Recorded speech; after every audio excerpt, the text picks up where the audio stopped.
June 30th, 2019, Austin Howell, a fearless and widely respected free solo climber, set out for another daring climb at Shortoff Mountain in North Carolina's Linville Gorge. Known for his ascents without ropes or harnesses, Austin approached the day with the same intensity and purpose that defined his life. But by late morning, that mountain bore witness to a tragic fall that would claim the life of a climber who never played it safe. Austin wasn't someone who blended in. Born in Friendswood, Texas, he discovered climbing at 19 while attending the University of Houston. Almost immediately, it became more than a hobby. It was his obsession, his therapy, his calling. In 2008, he survived a 35-foot fall at an indoor climbing gym that fractured multiple bones and vertebrae and left him with a traumatic brain injury. That injury would become a lifelong battle, affecting his mood and mental health. But instead of pulling away from the sport, Austin leaned in harder. Climbing became the thing that helped him quiet the noise in his head. Eventually, he left college to pursue climbing full-time and fully embraced free soloing, climbing sheer rock faces with no safety equipment whatsoever. His skill was remarkable and his commitment unmatched. He would often complete dozens of climbs in a single day, choosing routes that would terrify even seasoned professionals. To Austin, this wasn't about recklessness, it was about clarity. Climbing stripped life down to its purest form, one move at a time. That Sunday, photographer Ben Wu joined Austin as he tackled familiar routes like Dopey Duck and Golden Rule. After Ben left, Austin continued on. Witnesses later saw him near the steepest part of a tough climb, possibly the route known as Energizer. Dressed in his signature tie-dye and cap, Austin made a dynamic move toward a flake, a risky maneuver by any standard. Suddenly, something went wrong. A scream cut through the air. He fell 80 feet. Climbers Collins and Massey rushed to the scene, rappelling down to reach him. Massey tried CPR, but the injuries were catastrophic. Emergency responders arrived about 90 minutes later and pronounced him dead around 1:30 p.m. Officials would later describe that section of the mountain as extremely technical, where even the slightest mistake or a broken hold could prove fatal. For those who knew him, the shock of his death came with a haunting familiarity. His mother, Terry Zinga Jackson, had long feared this outcome, especially after his earlier injuries, which doctors said compromised his balance and hearing. But Austin was relentless. He'd even cut off his neck brace and casts to get back on the rock within weeks of recovery. Through his blog and social media, Austin didn't just showcase climbs, he shared his soul. He spoke candidly about mental health, risk, and the fragile balance between passion and danger. Life is an inherently dangerous sport, he often said, a mantra that summed up how he lived. Tributes poured in from climbers across the world. To them, Austin wasn't just a climber, he was a mentor, a friend, and a symbol of unapologetic, raw courage. It was April 23, 2025, at Purgatory Chasm State Reservation in Sutton, Massachusetts, a rugged, scenic place known for its dramatic rock formations and narrow, uneven trails. That afternoon, 49-year-old Carolyn Carey Sanger had planned a simple family outing. A devoted mother of 4 from Topsfield, she arrived with 3 of her children and her brother for what was meant to be a joyful hike together in nature. Carey loved the outdoors and had always embraced wellness in every part of her life. After years of working as an oncology nurse, she had recently transitioned into a new chapter, opening her own wellness studio, Balanced Body, in Topsfield, where she practiced massage therapy and Reiki healing. This hike was supposed to be a break, a peaceful few hours with the people she loved most. But at 1:45 p.m., everything changed. A 911 call was placed to Sutton Police. A woman had fallen between 50 and 75 feet into the chasm. That woman was Carey. Rescue crews responded quickly. The chasm, carved deep into solid rock, is a quarter-mile long and surrounded by sheer cliffs and narrow ledges. By the time emergency responders reached her, several nearby hikers, some with medical training, were already attempting to save her. They had witnessed the fall and rushed to help, but her injuries were catastrophic. Carey was pronounced At the scene, authorities confirmed that the fall occurred in full view of her 3 children. In the chaos that followed, they ran to find park rangers who called in state police and rescue teams. Her husband, Michael Sanger, was notified soon after. Investigators determined the fall to be accidental. A family friend, Tim Powley, later said, "It was just a trip, a loss of footing. That part of the trail is especially difficult. Purgatory Chasm, with its sharp drops and exposed rock ledges, has long drawn adventurous hikers." One visitor, Andy Spears, noted, "There are trails above the chasm with dangerous overhangs. If you go too close to the edge to look down, it's risky. It's so sad something like this happened here." Carrie had no known health issues. Officials believe a simple misstep on treacherous ground was enough to cause the fatal fall. Even with the fast response, nothing more could be done. News of her passing spread quickly across the Topsfield community. Friends and loved ones described Carrie as kind, selfless, and full of light. A GoFundMe campaign organized by family friend Brooke Powley raised over $100,000 in just days. "She was a bright light," Brooke wrote, "a wonderful, selfless mother who raised 4 incredible, respectful, responsible kids." Her husband, Michael, later spoke to the press, wearing one of Carrie's shirts. "She was amazing," he said, "the brightness and light on a dark day for a lot of people." The two had met in college and were preparing to celebrate their 20th wedding anniversary. Carrie's impact stretched far beyond her family. As a nurse, therapist, and healer, she was someone people trusted in their most vulnerable moments. Friend and colleague Mo Lee Shur remembered her as someone who could light up a room and make you feel safe. She had recently stepped away from nursing to focus fully on her wellness practice, renovating her studio by hand, proud of what she had created. In 2016, Carrie and Michael were featured in a local news segment about veterans. Michael, an Iraq War veteran, credited Carrie with helping him through his darkest times. Another friend, Catherine Schonfarber, wrote, "Carrie was a radiant presence, a healer, a teacher, a friend whose kindness touched countless lives. For the Sanger family and for everyone who knew her, the loss is overwhelming. A place known for its wild beauty became the setting of an unimaginable tragedy." Carrie spent her final moments surrounded by nature and the people she loved, and in the days that followed, her family held tightly to memories, to photos, and to the warmth she left behind. In January 2013, Sarai Sierra, a 33-year-old mother of 2 from Staten Island, New York, embarked on her very first solo trip abroad. Fueled by her deep passion for photography, Sarai set her sights on Istanbul, Turkey, a city bursting with culture, history, and architectural splendor. She longed to capture its energy through her lens, turning inspiration into art. For Sarai, this wasn't just a vacation. It was a dream, a personal quest, and a bold adventure into the unknown.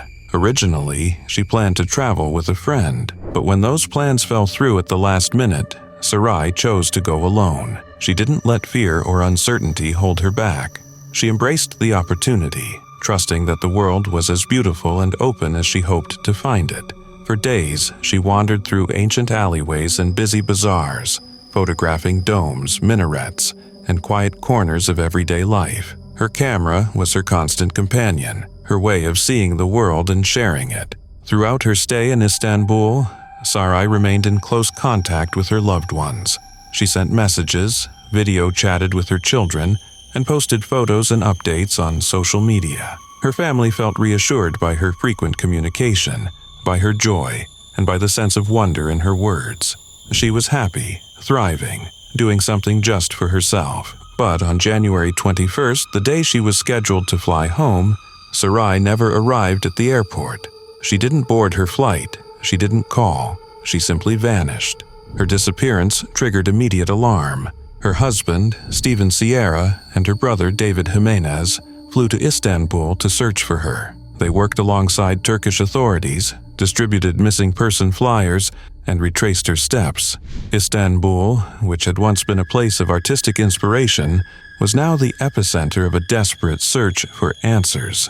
The investigation gained international attention. Surveillance footage showed Sarai alive on January 21st, captured by security cameras in a food court and walking down a street. She wore the same outfit in which her body would later be discovered. Clues were scarce. Her belongings, passport, clothes, phone charger, and medical cards were still in her rented room, suggesting she hadn't intended to leave permanently. 12 agonizing days passed before the truth was uncovered. On February 2nd, Saray's body was found near the remnants of the ancient city walls in Istanbul's Sarayburnu district. The area, frequented by tourists during the day, had become the scene of a horrifying crime. Saray had suffered a fatal blow to the head. A blanket found nearby suggested she had been moved after death. Her family's worst fears had come true. What was supposed to be a personal journey of growth and creativity had ended in a nightmare. Turkish authorities launched a sweeping investigation. They questioned 9 suspects and pored over DNA evidence. Eventually, a breakthrough came. A homeless man named Ziya Tasala was arrested. Under interrogation, he confessed. He admitted to approaching Saray as she took photos near the city walls. When she resisted his advances, he struck her with a rock. His DNA matched evidence found at the scene. In June 2014, he was convicted of Saray Sierra's murder and sentenced to life in prison. Her death stunned both Turkey and the United States. Saray had been a careful traveler, a devoted mother, and a woman simply following her passion. Her murder cast a harsh spotlight on the dangers faced by solo female travelers around the world. Saray Sierra never made it home, but her story lives on, not just as a tragedy, but as a testament to courage, creativity, and the deep yearning we all share to explore and experience the world.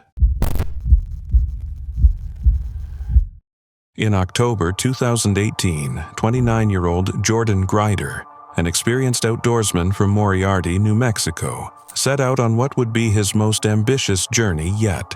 His plan? To camp alone through the brutal winter in northern Minnesota's remote Boundary Waters Canoe Area wilderness. It wasn't a spur-of-the-moment adventure. This was something Jordan had been preparing for his entire adult life. Jordan wasn't your average guy. He was the third of 6 brothers and had spent more than a decade mastering survival skills in the wilds of Kentucky and upstate New York. He didn't consider himself homeless.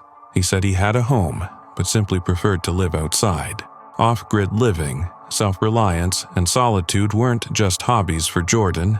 They were his way of life. In September 2018, he celebrated his birthday with family. A month later, he headed into the Minnesota wilderness alone. He brought with him gear, supplies, and the mindset to survive one of the harshest winters in the U.S. His family, familiar with his independent streak, still couldn't help but worry. On October 8th, Jordan sent them a photo of a peaceful beaver pond near his chosen camp. It was the last time they'd ever hear from him. Later that month, Jordan's white truck was found parked near a locked gate along the Sioux Hustler Trail, packed with supplies. Local authorities, concerned by the lack of communication, began searching. But with winter closing in fast, conditions quickly became too treacherous to continue. The snow buried the trail and the truth. Then, in April 2019, as the snow finally began to melt, Conservation Officer Sean Williams stumbled across a haunting sight. On a remote, south-facing slope, he found a primitive campsite. A hammock hung under a green tarp. Blood stained the sleeping bag beneath it. A loaded 9mm Beretta pistol lay nearby, untouched. Around the camp, there were wolf tracks and scat, but no sign of Jordan. As the thaw continued, investigators uncovered more. Scattered across the area were fragments of Jordan's remains, 12 bones in total. His skull was never found. The scene offered more questions than answers. The campsite appeared hastily assembled. The tarp and hammock were intact, suggesting there hadn't been a struggle. The blood, however, told a different story. This was no minor injury. One theory suggested a wolf attack. His mother, Rebecca Grider, believed Jordan may have been ambushed in his sleep, but researchers, including wolf expert Thomas Gable, were skeptical. Fatal wolf attacks in Minnesota are virtually unheard of, and the condition of the campsite didn't align with the chaos such an attack would cause. Another possibility was a tragic accident. Jordan was known to keep his knives razor sharp. Some speculated he might have cut himself severely, perhaps while carving or shaving. Makeshift bandages were found near the tent, hinting at an attempt to treat an injury, but no bloody knife was ever located. and the sheer volume of blood in the hammock suggested the wound was far more than a small slip. Foul play officially ruled out, but the untouched gun and absence of defensive injuries left a sliver of doubt. Some even floated bizarre theories. Mythical creatures like Sasquatch or the Wendigo were mentioned online. These ideas stayed in the realm of speculation, never supported by evidence. In May 2019, Jordan's family visited the site. It was a somber journey. Rebecca noted that there were no wood shavings around the camp. Strange, since Jordan was always carving something. To her, this suggested he'd only spent one night there. Despite cadaver dogs and intensive searches, most of Jordan's remains were never found. The case was eventually closed, with no conclusive cause of death. But for those who knew and loved him, the mystery still lingers. Was Jordan the victim of nature, an accident, or something we may never understand?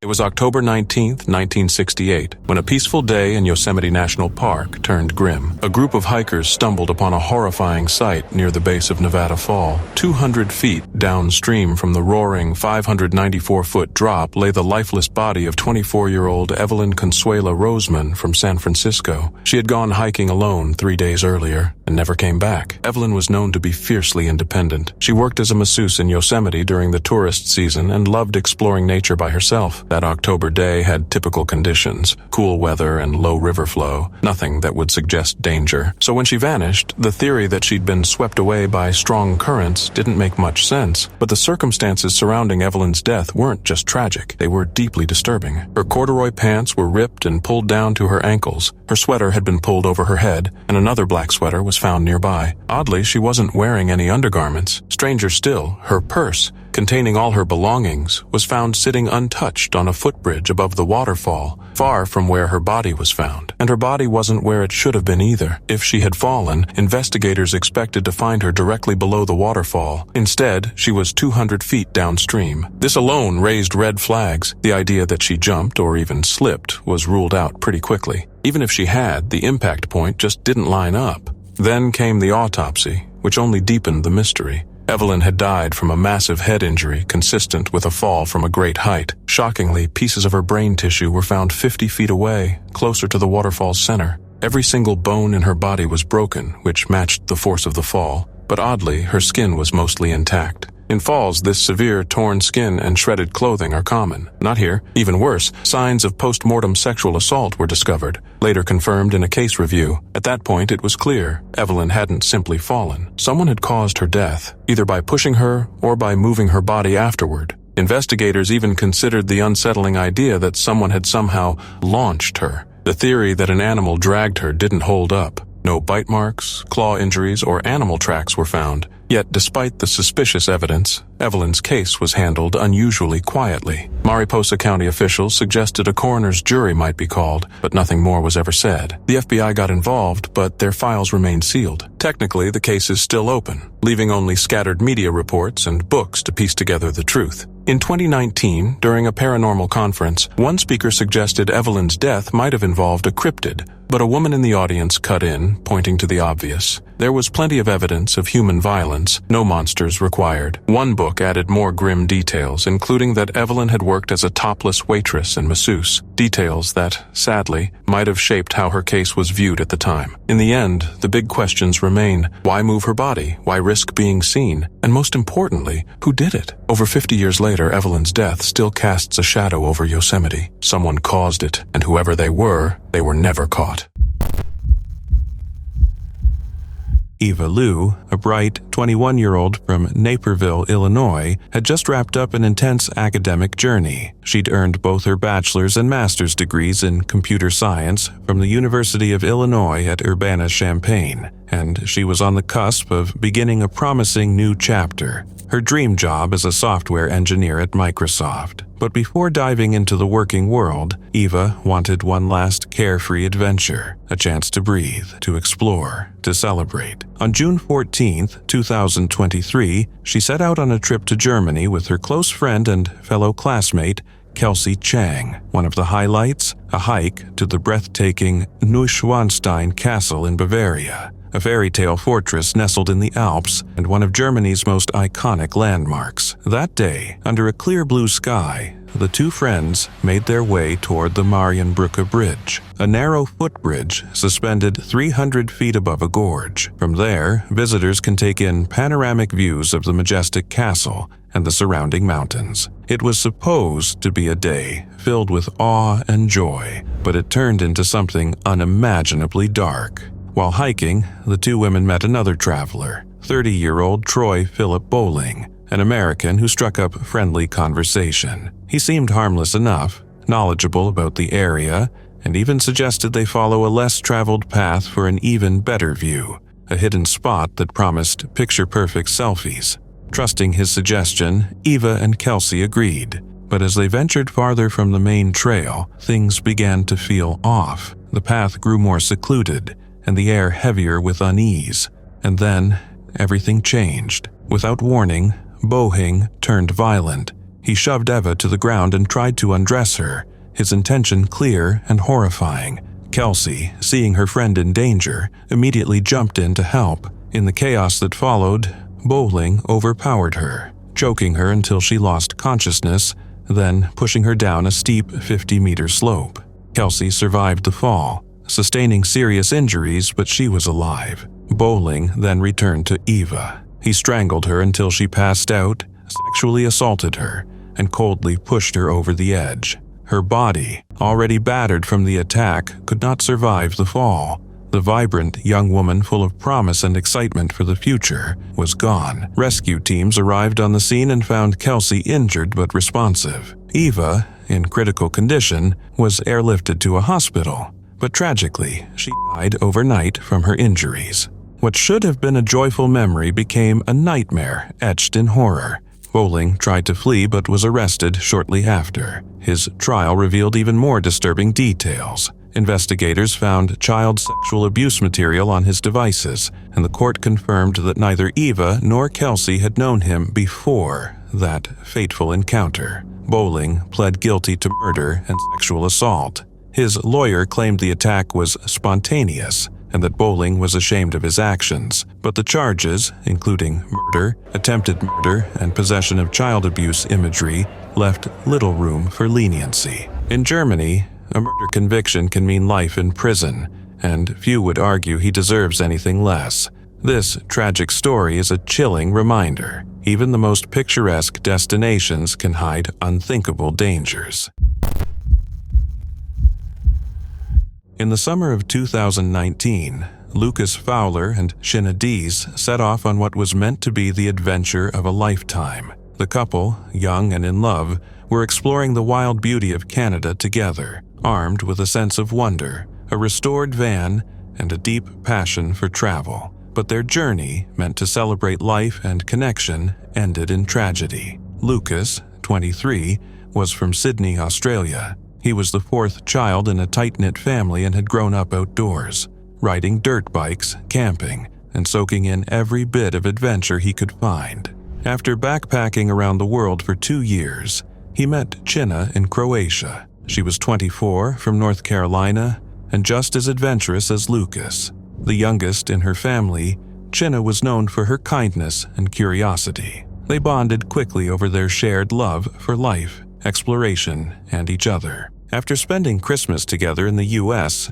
Lucas returned to Canada, where he worked on a remote ranch. From there, they planned a 10-day road trip through British Columbia in Lucas's pride and joy, a restored 1986 blue Chevrolet van. They were chasing beauty, serenity, and freedom. On July 14th, they ran into some car trouble. Their van broke down along the Alaska Highway, about 20 kilometers south of Liard Hot Springs, a remote but scenic area in northern British Columbia. Despite the setback, they didn't let it ruin the moment. Passers-by later recalled seeing the couple smiling, sharing a picnic, and appearing relaxed as they worked on the van. They seemed carefree, in love, and totally in their element. But the next day, July 15th, everything changed. A highway worker named Trevor Pierre discovered their lifeless bodies in a ditch near the van. They were found about 5 meters apart, both with visible gunshot wounds. The back doors of their van were wide open and the windows had been smashed. It was immediately clear this was no accident. It was a brutal, cold-blooded double murder. Authorities struggled for 3 days to identify the victims because of the severity of their injuries. When their names were finally released, shockwaves rippled across Canada and around the world. Lucas's parents flew to Canada, heartbroken. His father, Stephen Fowler, a senior detective in New South Wales, was torn between his professional understanding of violent crime and the unbearable pain of losing his son. Chinna's family in North Carolina was devastated too, remembering her as joyful, kind, and full of light. As investigators dug deeper, the story took a chilling turn. Just 4 days after Lucas and Chinna were killed, the body of Leonard Dyke, a 64-year-old university lecturer, was discovered 470 kilometers away. His truck had been set on fire. The suspects?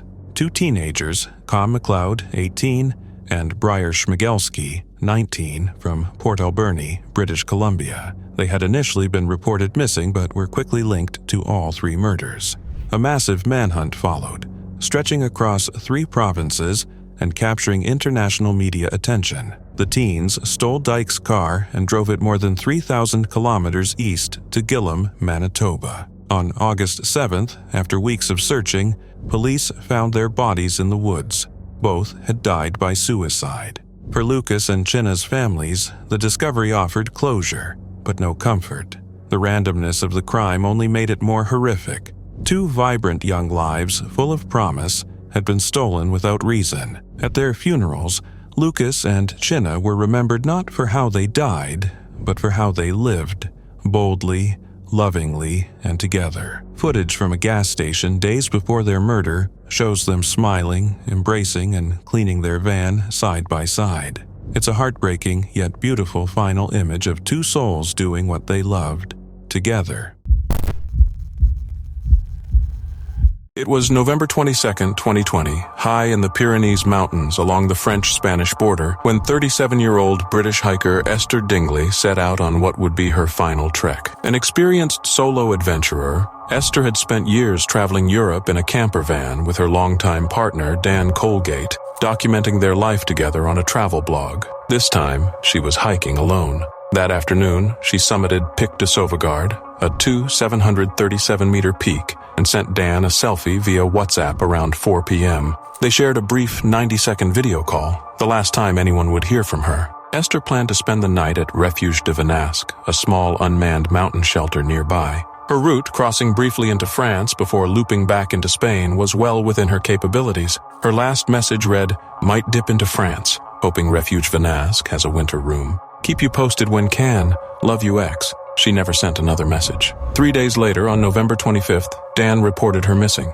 He had been house-sitting just 100 miles away. Authorities from both France and Spain launched a joint search effort across nearly 700 square miles. Drones, helicopters, and alpine rescue teams combed the rugged terrain, but found no sign of Esther. As December brought worsening snowstorms, the official search was suspended until spring. Dan stayed behind, continuing to search whenever weather allowed. He had mapped her planned route in a detailed 23-page document, a route she had personally confirmed before setting out. Still, there were no answers. By February 2021, Dan voiced growing concerns that Esther may have encountered someone, possibly hunters, but authorities continued to treat the case as a tragic accident. When spring arrived and the snow began to melt, the search resumed. On July 23, 2021, a group of mountain runners made a grim discovery near Port de la Glaire, not far from Esther's intended path, a fragment of a human skull. DNA confirmed it was hers. Then, on August 9th, Dan made the heartbreaking discovery himself. After narrowing his search, he found Esther's body about 400 meters below the summit of Pic de la Glaire. Her backpack, hiking shoes, and phone were nearby, partially concealed by snow and months of exposure. Her yellow tent was never found. Esther's hiking shoes showed signs of heavy wear. Although she had packed Kula microspikes, traction gear for icy terrain, she hadn't been wearing them. An autopsy later confirmed that she likely died instantly after falling roughly 100 feet from a rocky ridge. The injuries pointed to a high-impact fall, possibly caused by slipping on ice made worse by worn soles. Her phone held no further clues beyond that final video call. The spot where she fell was remote and difficult to reach, contributing to the months-long delay in locating her. There were no signs of foul play. Investigators concluded that Esther was following her planned route when she slipped. Despite her experience and careful preparation, the terrain had proven treacherous and unforgiving. In a joint statement, Dan and Esther's mother thanked the search teams and everyone who had supported them during the long months of uncertainty. They shared their sorrow, now knowing for certain that Esther would not be coming home. Esther Dingley had prepared for this journey with thought and care. But in the mountains, even the most seasoned hikers can face dangers beyond their control. Her final adventure was one she embraced fully, but nature, as always, had the final word. On October 5, 2022, 24-year-old Sebastian Mejia turned on a water heater in his Airbnb rental in Rio de Janeiro. He was simply trying to enjoy a warm shower after a long day. What he didn't know, what no guest could have anticipated, was that this ordinary act would end his life. Within minutes, a silent, invisible killer, carbon monoxide, filled the room. And just like that, a life filled with brilliance, purpose, and promise was stolen. Born on May 9, 1998 in Miami, Florida, Sebastian was the son of Rosa Elena Martinez Bettis and Jimmy Mejia Londoño, both immigrants from Colombia. He grew up in Miramar, where his sharp intellect and deep curiosity were evident early on. By the time he graduated summa cum laude from Palmetto Ridge High School in 2016, it was clear that Sebastian was destined for big things. He went on to attend Florida State University, where he earned a dual bachelor's degree in Latin American and Caribbean Studies and International Affairs, with a minor in Portuguese. Again, he graduated summa cum laude in May 2020, a testament to his academic drive and dedication. But Sebastian wasn't just about the books. He poured his heart into everything he did. Throughout college, he served as an English instructor and child care provider in Managua, Nicaragua, while also tutoring and teaching in Tallahassee and Naples, Florida. He volunteered with the Tallahassee Bail Fund and the Frenchtown Urban Farm. He didn't just study his community, he served it. At FSU, he also stepped up as a leader, acting as director and event coordinator for the Coalition for Latinx Studies. Sebastian was passionate about his heritage. He traced his roots to the Muisca and Panch peoples and committed himself to understanding their history and advocating for their recognition as indigenous communities in Colombia. His research took him from dusty archives to remote villages, from the Amazon to the Andean highlands. His work wasn't confined to classrooms. It lived in the communities he visited and the people he met. In spring 2021, he earned a departmental fellowship to New York University. There, he began his master's degree at the Center for Latin American and Caribbean Studies, diving deep into topics like indigeneity, capitalism, and social movements in Brazil and Colombia. By the fall, he was in Rio de Janeiro, pursuing a prestigious Fulbright Research Fellowship, collaborating with historians at the Federal University of Rio. Then came that tragic October day. In his Airbnb bathroom, a malfunctioning gas water heater began leaking carbon monoxide, a colorless, odorless gas. The exhaust duct was damaged and incorrectly installed. The bathroom had no ventilation, no escape for the fumes, and worst of all, no carbon monoxide detector. By the time anyone realized something was wrong, it was too late.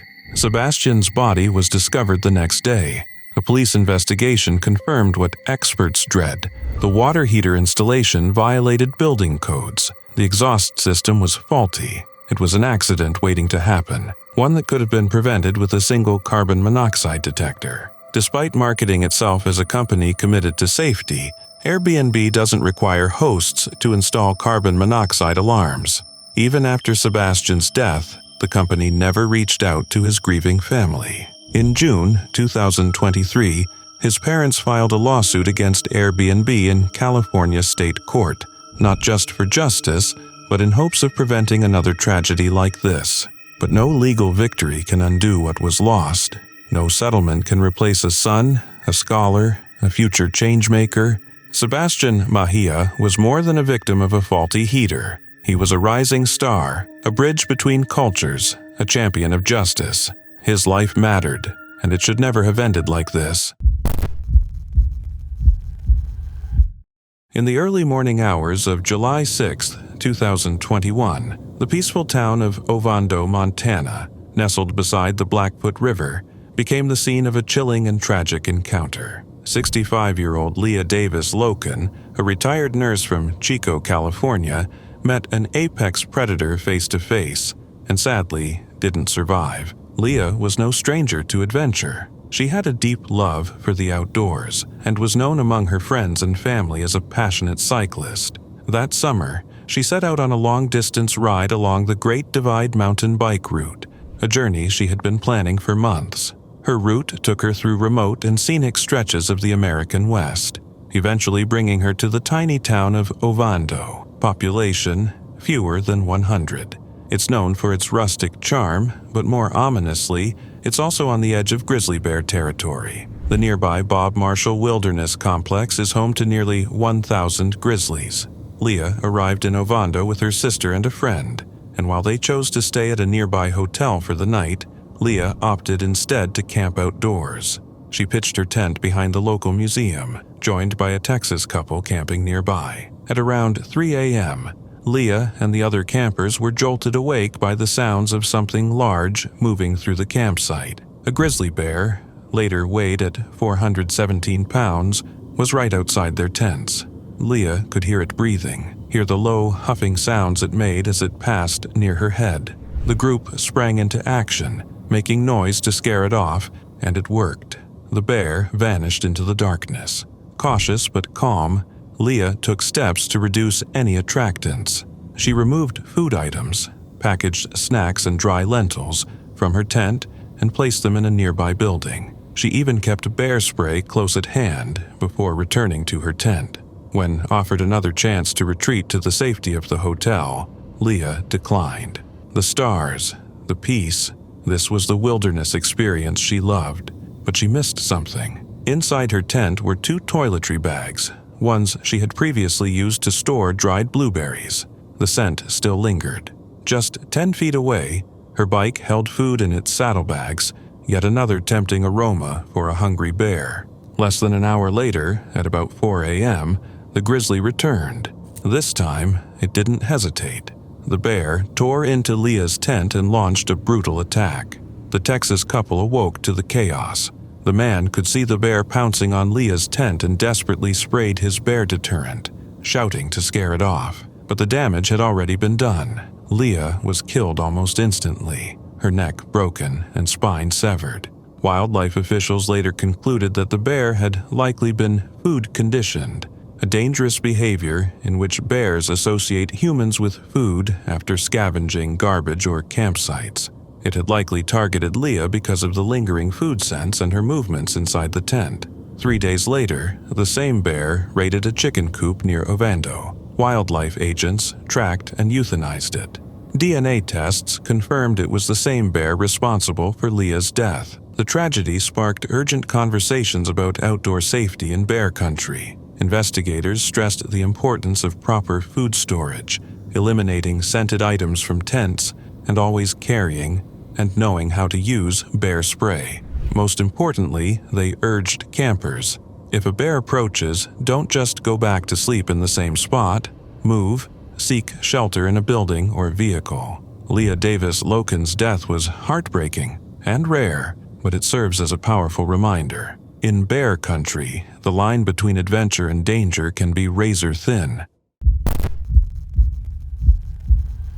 It was September 1st, 1974, when the Cowden family set off for what was supposed to be a quiet, last-minute camping trip in Oregon's Siskiyou Mountains. Richard Cowden, a 28-year-old logging truck driver, had planned to spend the weekend working on his driveway. But when his truck broke down, he and his wife Belinda, just 22, packed up their 2 kids, 5-year-old David and 5-month-old Melissa, along with their basset hound, Droopy, and headed for the woods instead. The Cowdens were a regular outdoorsy family from White City, Oregon, and their chosen spot, Carberry Creek in the Rogue River Siskiyou National Forest, seemed peaceful. That morning, Richard and little David were seen buying milk at a general store in the now-gone town of Copper around 9 a.m. It was the last time anyone would see the family alive. When the Cowdens didn't show up for dinner that night at Belinda's mother's house, She drove to the campsite, and instantly she knew something was wrong. The truck was parked as if nothing was amiss. Keys lay on the picnic table. Belinda's purse and the baby's diaper bag were left out. The camp stove was fully set up, and the milk, cold and unopened, was still sitting there. Even Richard's wallet and Belinda's cigarettes were untouched. The only thing missing? Their swimsuits. After waiting an hour, she called the police. Authorities arrived that night, and right away the scene felt off.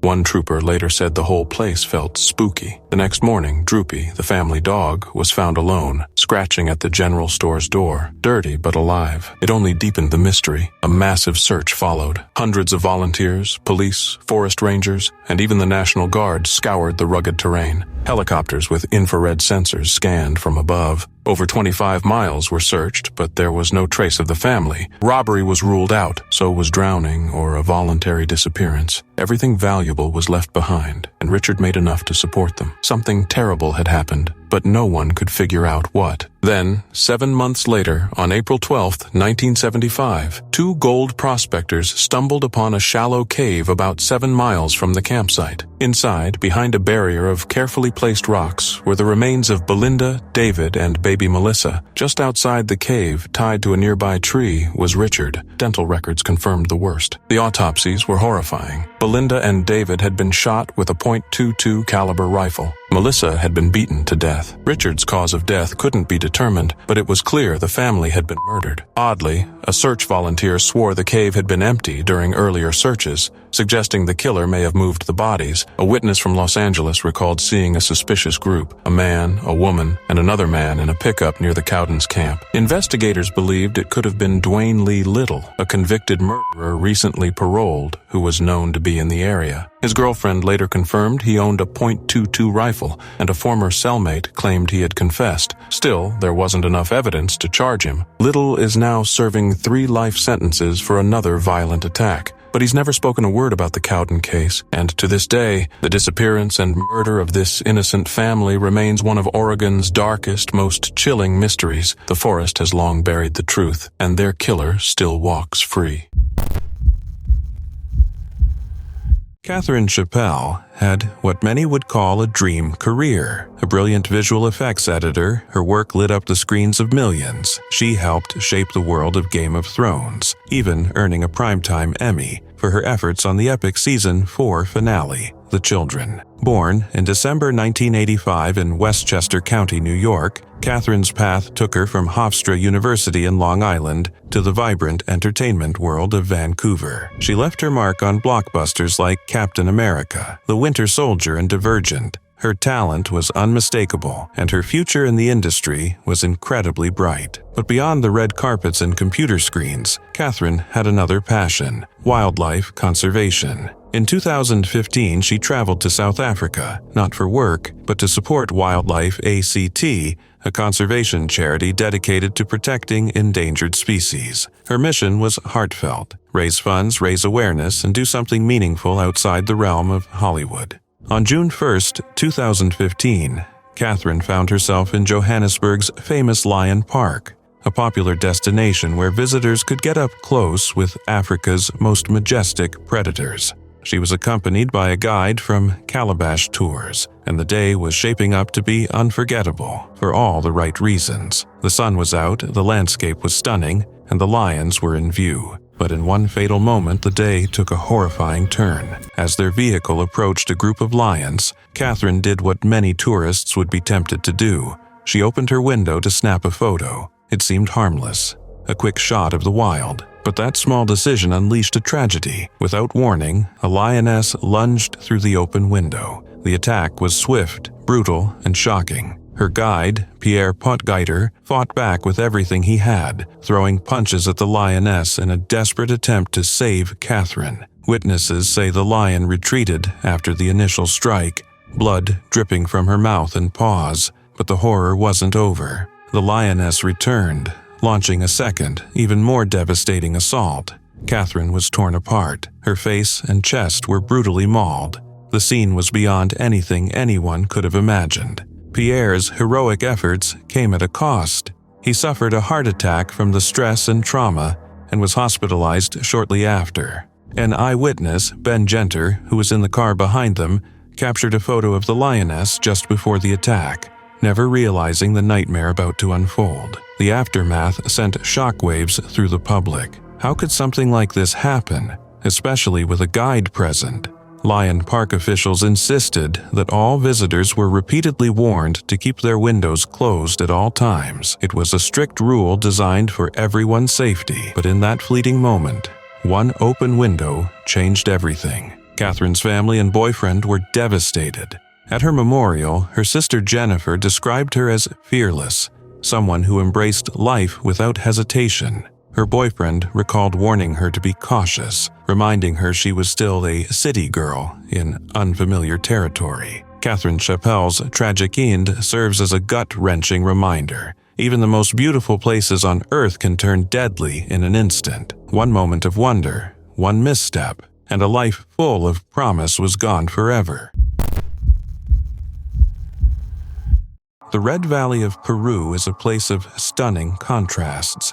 Rolling hills painted in deep reds and lush greens, sculpted by mineral-rich soil and thousands of years of geological history. For nature lovers, it's a dream. For adventurers, a challenge. But in November 2024, for Gabriela Diana Basalo, it became the setting of an unimaginable tragedy. Gabriela, originally from Buenos Aires, Argentina, was 32 years old. As a teenager, she moved to Santiago, Chile, where she built a full and vibrant life. She had a 10-year-old son and had recently married the love of her life, Samuel Sierra. A creative soul with a practical side, Gabriela had studied cosmetology and aesthetics and worked as a freelance makeup artist. At the same time, she'd been involved in logistics for a dried fruit company since 2020. Friends described her as spirited, artistic, and adventurous. In late October 2024, Gabriela and Samuel set off on a much-anticipated trip to Peru. Their goal, to take in the breathtaking sights, soak up the local culture, and challenge themselves with some real outdoor adventure. On November 1st, they joined a group hike to the Red Valley, a remote, high-altitude area near the famous Rainbow Mountain in the Pitumarca district. The Red Valley sits over 5,200 meters above sea level. It's beautiful, but not easy. The trails are rugged, the air thin, and the weather unpredictable. Still, the group pressed on, hiking through the alien-like terrain of the valley, surrounded by vivid red and green mountains that looked like something from another planet. As the day wore on and the group began their descent, the weather began to shift. What started as a light drizzle quickly turned to a mix of rain and snow. Conditions worsened rapidly. What Gabriela and Samuel didn't know was that a powerful storm was moving in fast. Then came the moment that changed everything. As the group continued down the mountain, a bolt of lightning suddenly struck. It hit Gabriela directly, killing her instantly. The force of the strike left her with severe burns and threw Samuel to the ground, injuring him. Their guide, Ephraim Zamora Galindo, acted quickly to alert authorities, but the worsening weather made rescue efforts nearly impossible. With snow and rain battering the mountainside, responders had no choice but to wait. Gabriela's body remained on the mountain overnight. The following morning, emergency crews reached the site and recovered Gabriela's remains. She was transported to the morgue in the town of Sicuani, near Cusco. Samuel was taken to the hospital for treatment. An investigation was opened, but the cause of death was tragically clear: a direct lightning strike, a rare and deadly hazard in high-altitude regions like the Red Valley. Shockingly, this was the second lightning-related death in Peru that month, underscoring just how dangerous the weather can be in these elevated landscapes. The region's beauty is deceptive. Beneath the painted hills lies a sky capable of turning deadly without warning. Back in Chile, the news of Gabriela's death devastated her family. Her sister, Florencia, expressed deep sorrow, sharing that she wished she had told Gabriela more often how much she loved her. The only comfort was knowing that Gabriela had spent her final days doing something she loved, with someone she loved, in a place she'd always dreamed of visiting. Gabriela's young son now faces a future without his mother, a heart-wrenching reminder of the risks hidden behind nature's most breathtaking scenes. Her story is a sobering example of how quickly beauty can turn to tragedy in the great outdoors.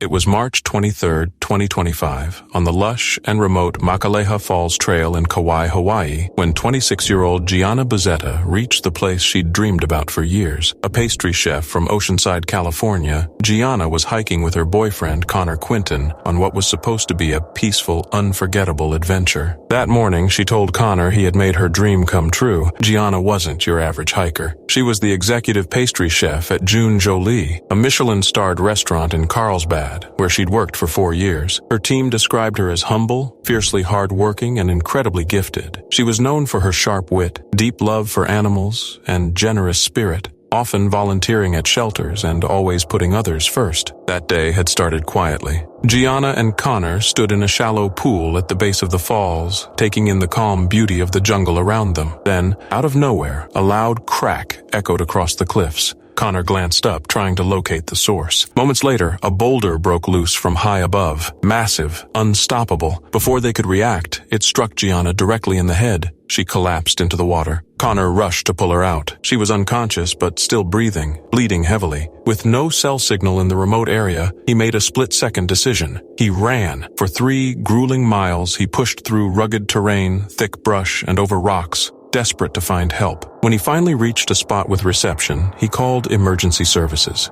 Rescue crews moved fast. They reached Gianna, stabilized her, and airlifted her to Wilcox Memorial Hospital before transferring her to Queens Medical Center in Honolulu. Her parents, Katie and Salazetta, immediately flew to Hawaii. They made it just in time to be by her side. Gianna passed away the next day. Her loss was a crushing blow, but her family found comfort knowing that her final hours were spent in a place of pure beauty with the person she loved most. Her mother later shared that Gianna had felt completely happy and at peace before the accident, a moment of true joy. Back in Carlsbad, the news hit hard. At June Jolie, her absence left a hole no one could fill. Restaurant owner John Resnick called the loss paralyzing. Co-workers remembered Gianna as a quiet force of nature, humble, driven, always pushing to improve, always lifting up those around her. Gianna's passion for baking started early. By 12, she was helping her mom with a floral and events business. By 17, she was juggling multiple jobs. After high school, she studied at the Culinary Institute of America in Napa,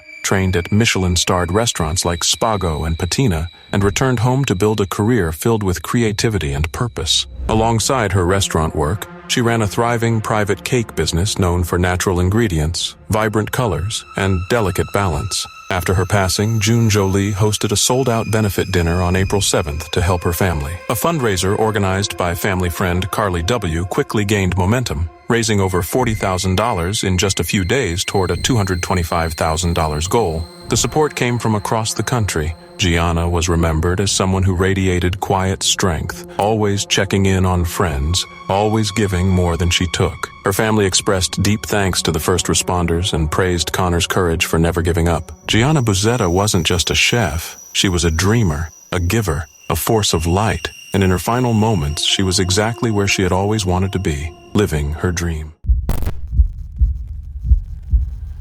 In 2017, Jay Austen and Lauren Giagagan made a bold decision, one that most people only dream about. Both 29 years old and living in Washington, D.C., they left behind stable, respectable careers. Jay at the Department of Housing and Urban Development, and Lauren as a senior admissions officer at Georgetown University. Why? To chase a dream. To bike across the world, documenting the kindness of strangers and the beauty of humanity along the way. Their blog quickly became a hit with readers, full of vivid stories and stunning photos from their journey. They started in South Africa, pedaling through sweeping landscapes and vibrant communities. From there, they cycled across Morocco, absorbing the culture and navigating the rugged Casablanca mountains. It wasn't just about sightseeing. They wanted to live intentionally, to prove that the world is more kind than cruel. And for a while, it was. Time and time again, they were met with warmth, hospitality, and selfless acts from complete strangers. In their writing, they reflected on the goodness of people